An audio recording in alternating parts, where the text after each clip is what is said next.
What's the risk of making an offer that is too low? You just risk the chance of offending the seller. And I've had that happen before with a listing where somebody came in and they lowballed and my seller didn't even counter. And so people say, well, what was her counter?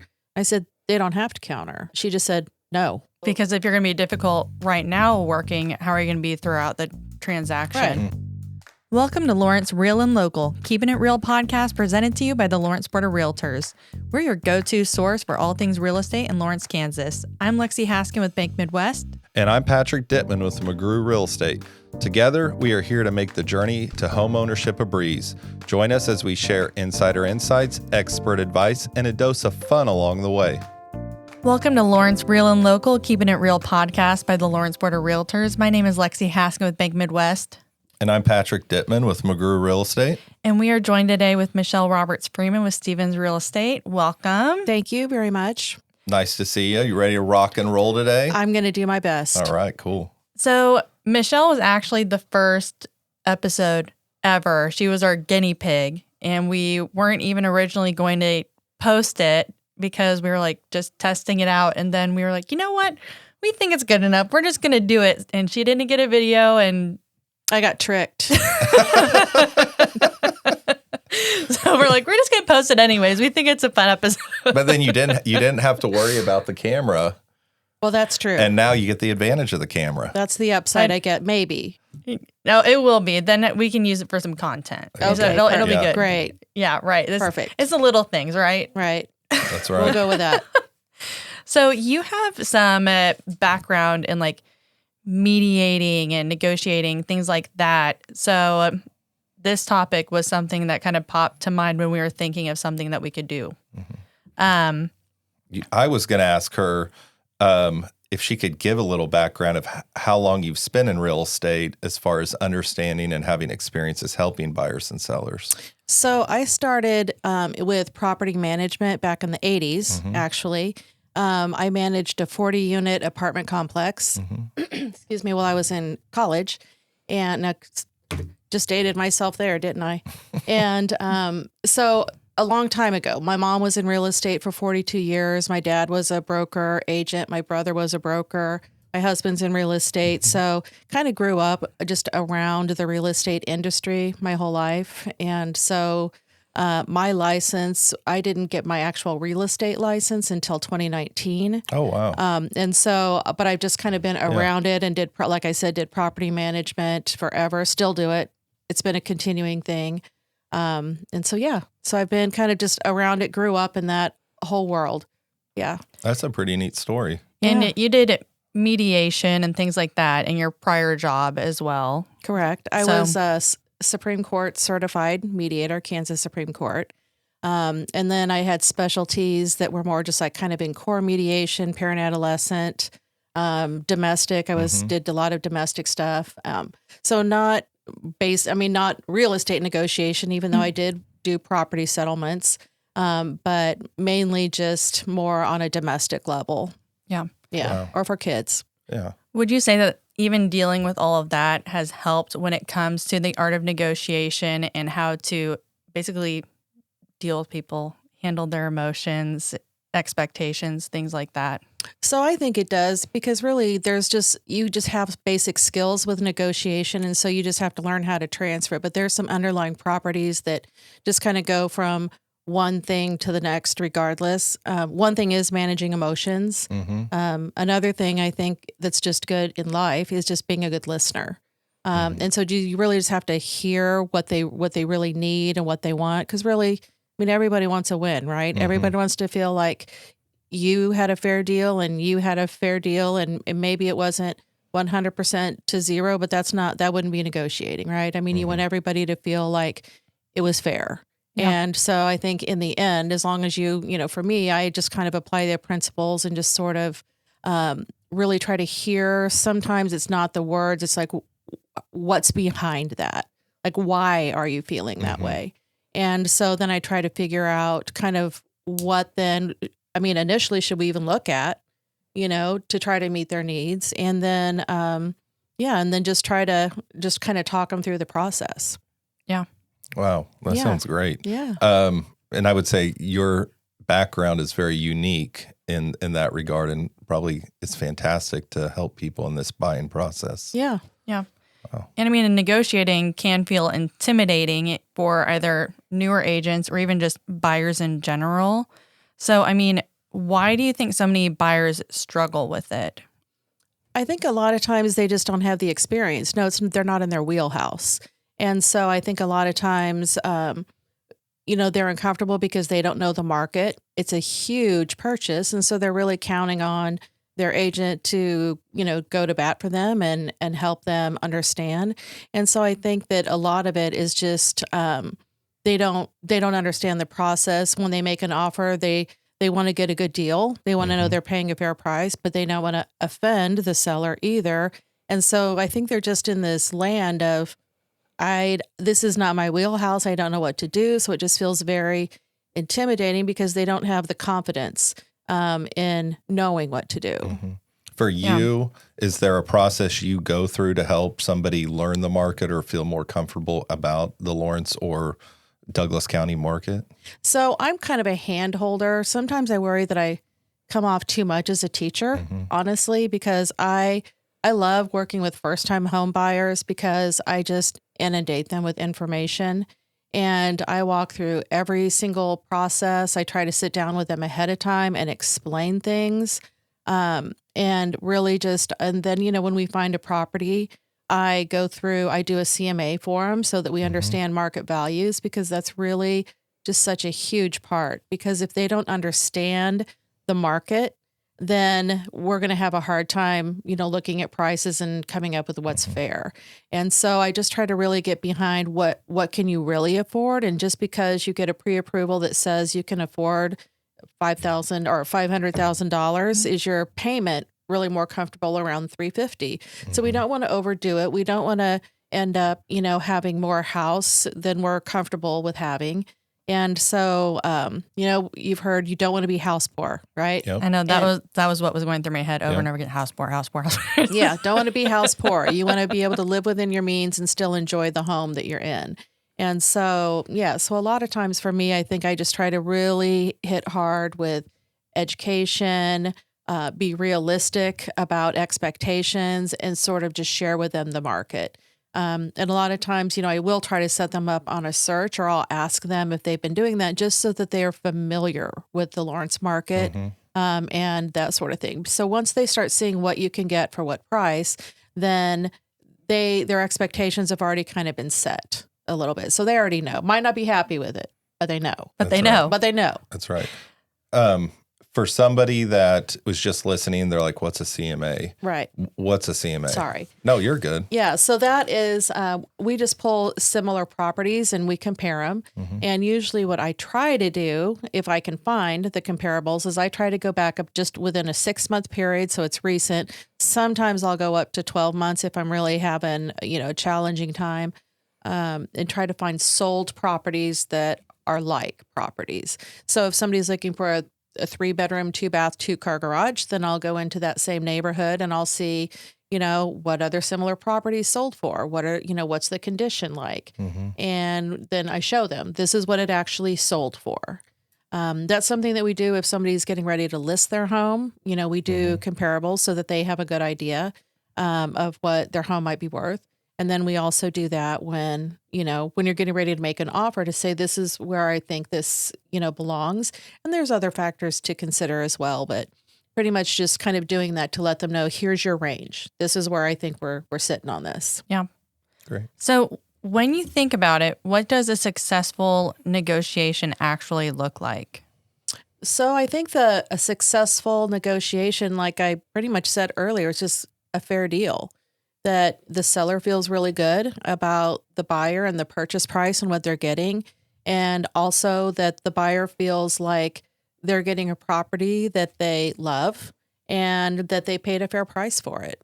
A lot of times people may go out and they may wind up falling in love with the house right off the bat. Or maybe they contacted you because they saw this one and they're like, we think this is the one. Yeah.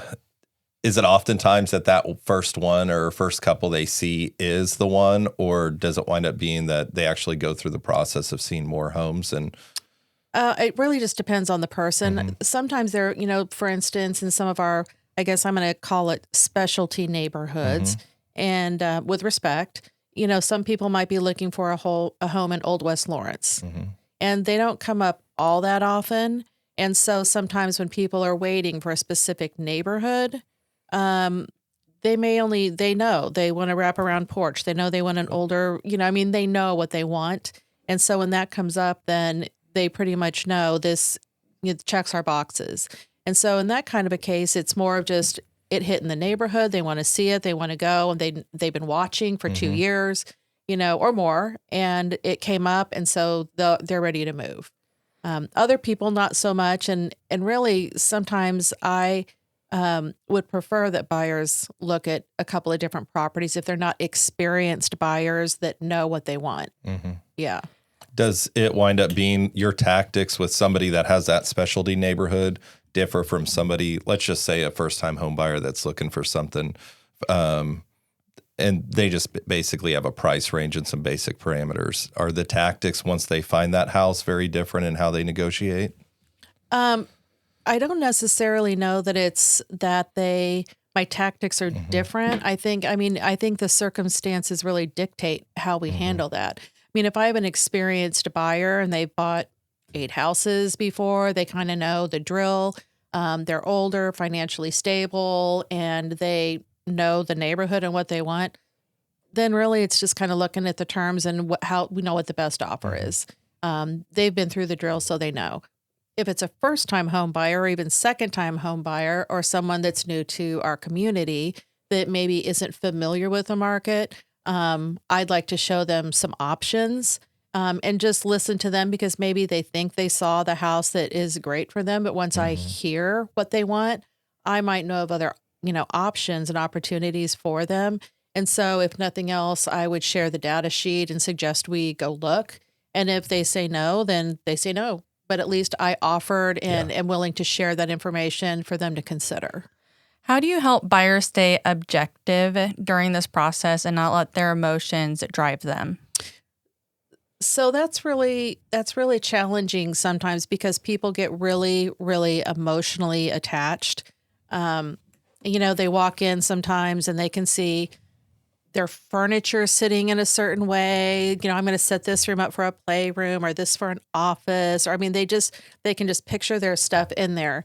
And sometimes you kind of just need to draw them back a little bit and just say, let's just, let me talk to the agent and let's just kind of see what's going on and what their timelines are. But we don't want to get married to this offer until we have a little more information. And, so you just have to try to kind of talk them through. There's always homes coming on the market. We're going to, if this one doesn't work out, we might find one next week. We might find one tomorrow.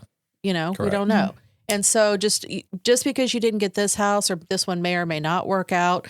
So, and I'm not saying it won't, but I'm just saying, let's just take a step back and make sure that we can work out the best deal for you, because there may be some things that we end up, getting in the house that they love that aren't so great. And so, I tell them you need to be also ready to walk away if something comes up with this. There's a lot of different things to consider, not just price and that your sofa fits. Have you seen emotional offers backfire? I have seen emotional offers backfire. And sometimes, people, and I would see this in my previous job too, they get into, they want to win. And so they get Everybody likes a win. Everybody likes a win. And so sometimes they get in a competitive thing and they're offer 10,000, offer 20,000, offer 20. Now what do I, and they kind of get in this and they just get carried away when it's really not a smart move, and because there are other houses that will come up and you don't want to overpay for your property. So some people will say, well, if it's worth that much to them, then it was worth it. Don't know that I agree with that philosophy. Sometimes when we do make over asking offers, which I've done plenty of times, I will say to them, they'll say, well, how much do you think I should go over? And I say, well, if you didn't get this house and I told you later on, if you paid $3,000 more, would you be like, yeah, I'm not paying $3,000 for that? Or would you say, man, if I would have known, because there's a number that they're going to say, yeah, I would have done that. And then they're going to hit that number and they're going to say, yeah, I'm done at that. Well, there's your answer right there. Yeah. That's your stopping point. Yeah.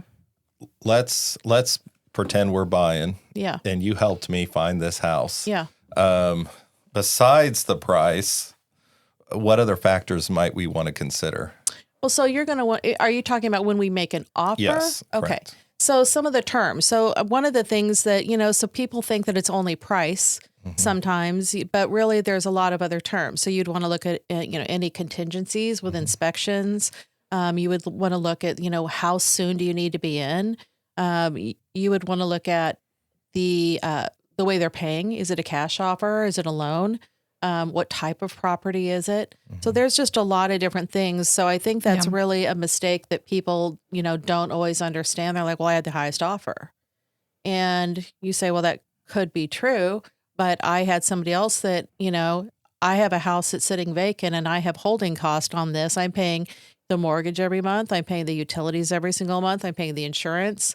And this person was cash and could close in 10 days. Yeah, it was $2,000 less than your offer.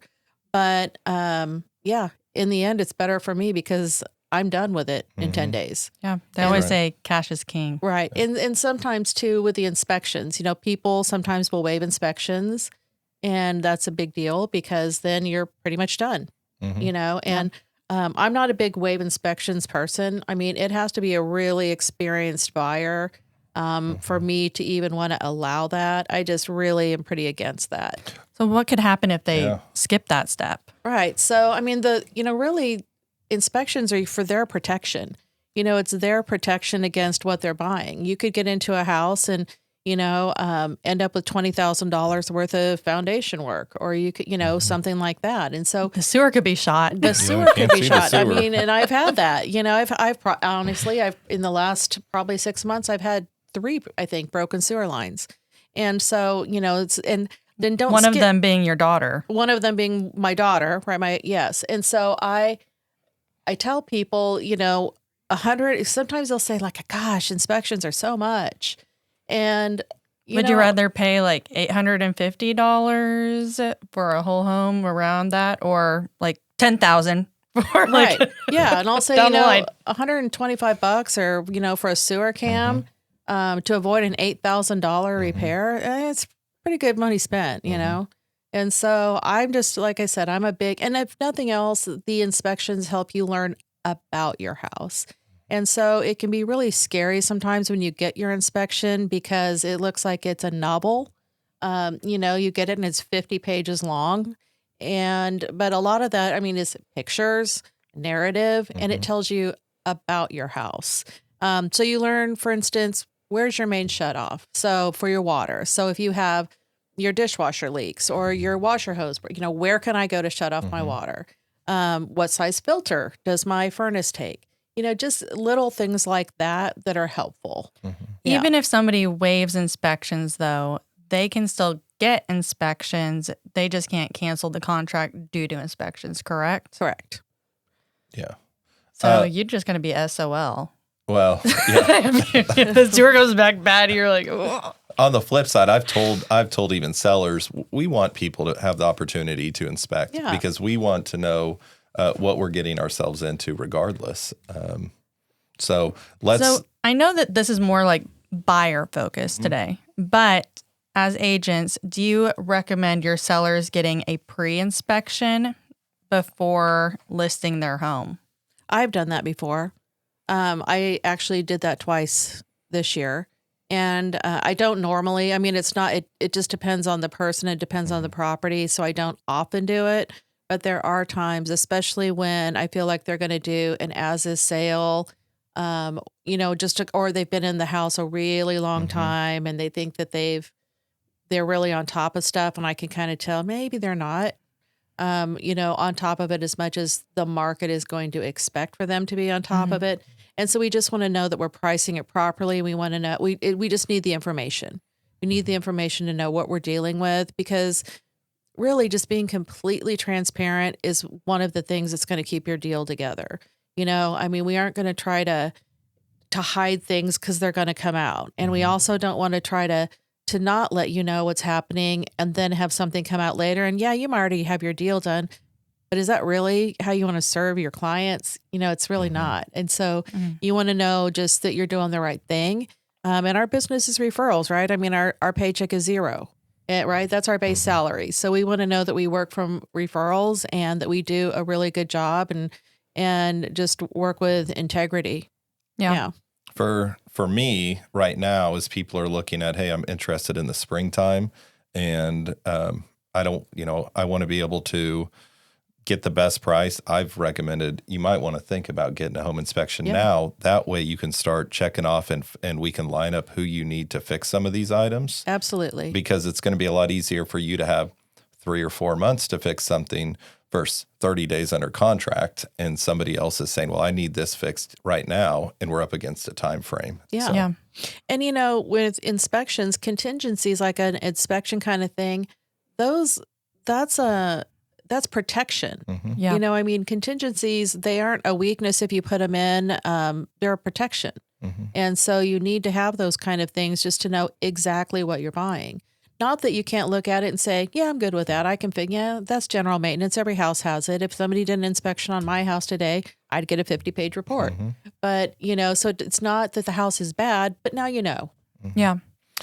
When you get that inspection report, and somebody that's worked from, numerous years in even just property management where you have to repair items, how do you help a buyer figure out what repair items are important, or how, if I accept these, what might this cost me in the long run? Right.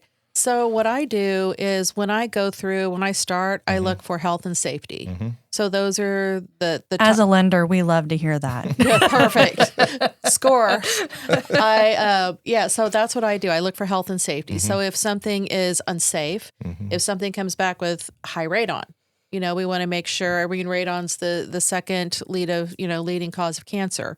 And so, it's something that we want to look at and and it's really not that expensive to, have mitigated and to get installed. And so, so I look for health and and then that might be something we would ask for. Should they also have, like a smoke detector and those kind of things? Yes, they should. Is it worth an ask? No, it's not. In my opinion. I've heard of some real estate agents giving smoke detectors as closing gifts. They do. There you go. Yeah. Or saying it, or coming around and checking. They do it like once a year. They'll come drop additional batteries off in a smoke detector on the client's doorsteps. So those are the kind of things. So I think like a health and safety kind of thing. And then once you kind of narrow that down, just kind of look at what really needs to be an ask and what can we just order off Amazon for $20 kind of thing, And we just want to keep it realistic so that, again, the sellers see, well, they really narrowed it down. I think they're being fair. They're not asking for everything, and I understand what they're asking for and why. And so then you just ask for the important priority things. And I think that if they see you're not asking for every single thing, but some of the important things that, I think are going to be important. If this deal doesn't stay together, am I going to have to put this in anyway? Probably.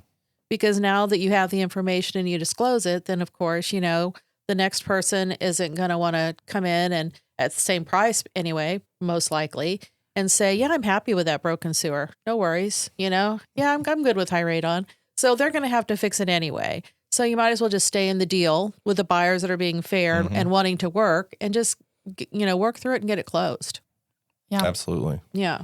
So how do you manage it, like buyers that are like, okay, no, it technically isn't my house yet. They need to fix it because it's wrong and I'm buying it. Right.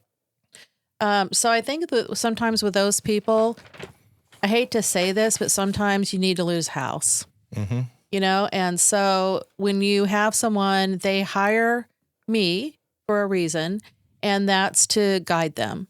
And so when I provide them guidance and I tell them, this is what I see on a regular basis, this is how we need to proceed. We can certainly ask for this, but understand they can say no. And I think the more reasonable we are going in, the more likely we are for them to agree to all or part of it.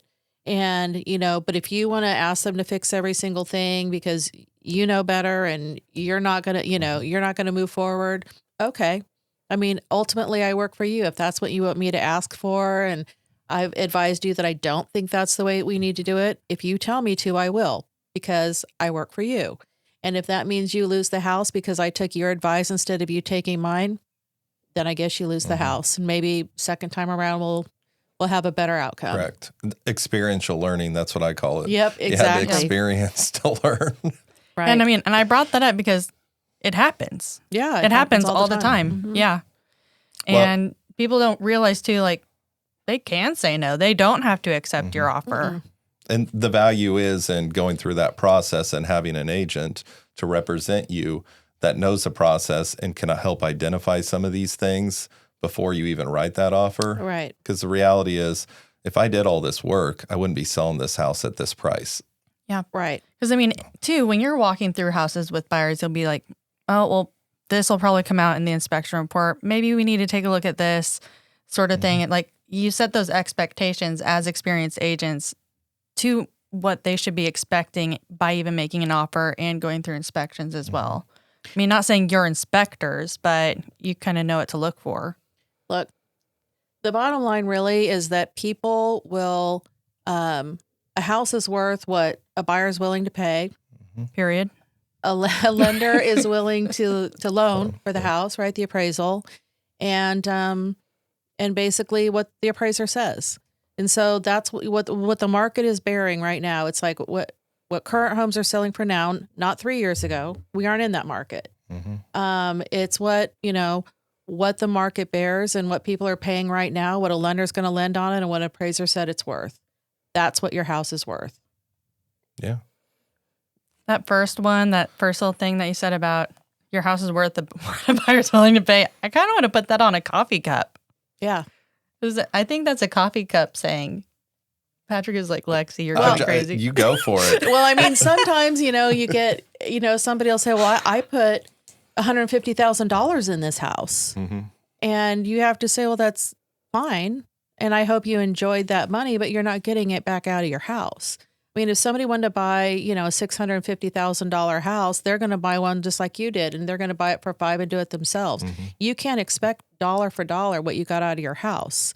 And so, I don't dispute that you put that money into the house, but you can't price it for what the repairs and upgrades that you put into it. You can't do that. Yeah. People aren't going to buy it for that. They're going to do it. They're going to do exactly what you did. Yeah. Once you get to the finish line of closing on a house, what role do you continue to help people play?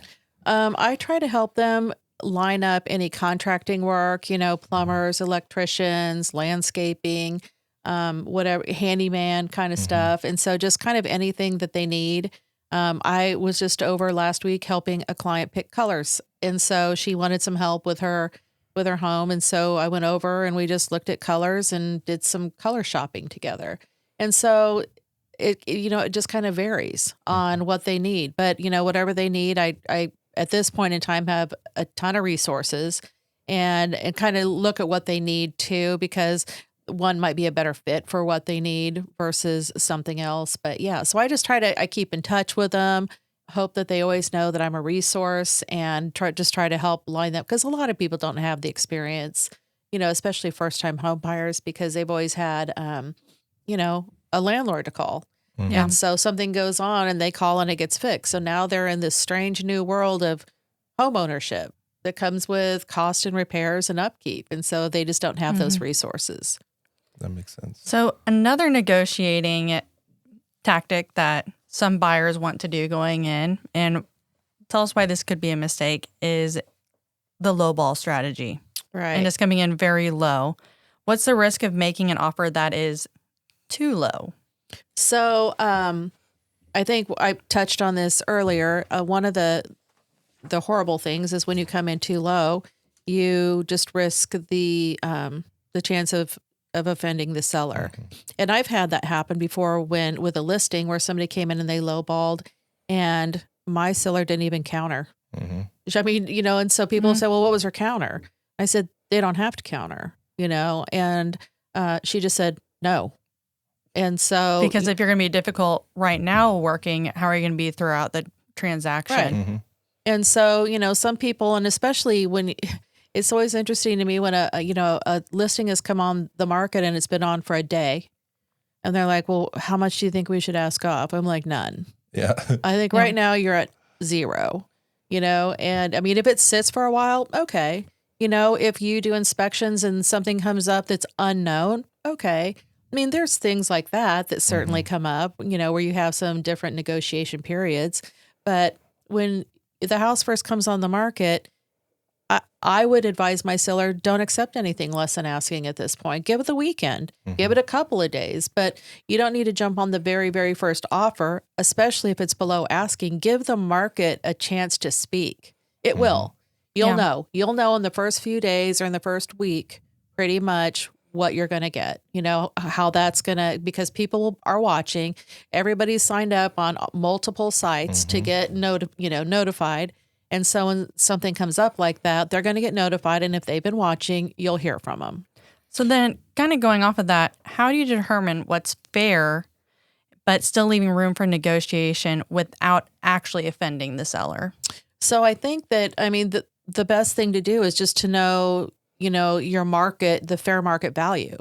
And so if you have, your comps and you have, the fair market value, then you can make an offer with confidence.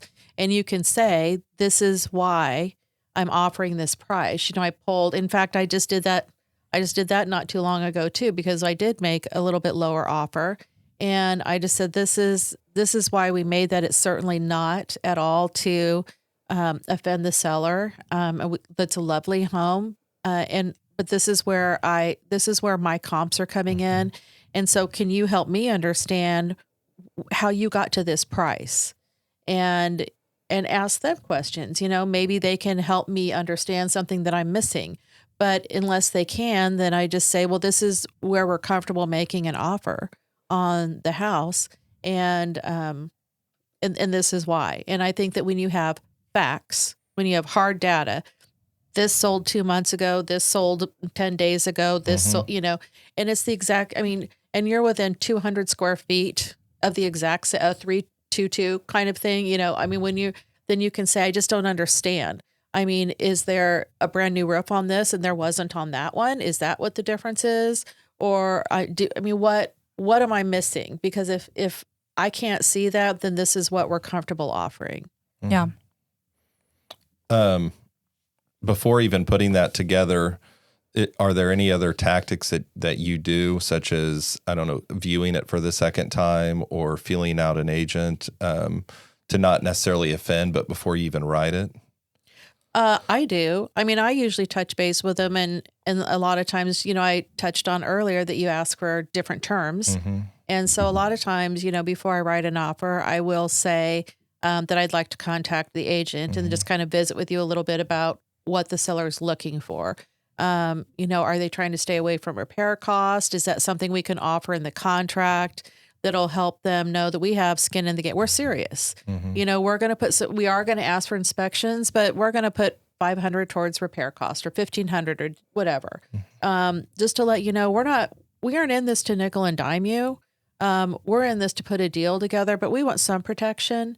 And so we never know what's going to come up during inspections. But yeah, so I would call and just say, this is what we're looking at. Do you have any suggestions? What kind of a closing date are they looking for? Because we can be flexible and we'd like to meet, their preferred closing date. So just looking at some of the other terms like that on just repair cost, putting money towards that, flexible closing date, and just kind of visiting with you a little bit and just saying, do you have other offers? Will you be making decisions soon? And so just kind of asking other questions too, just to see if it's really going to be a good fit, and what their preference is, what do your sellers want?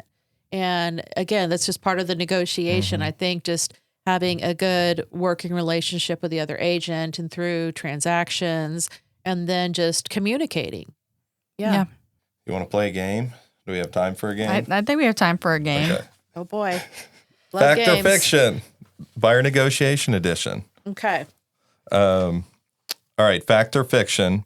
If a home is priced above market value, should you always start with a low ball offer? Fiction. Falling in love with the home makes it harder to negotiate effectively. Fact. Including an inspection contingency weakens your offer in a competitive market. That's a That's hard one. actually- I'm honestly, it's fiction. I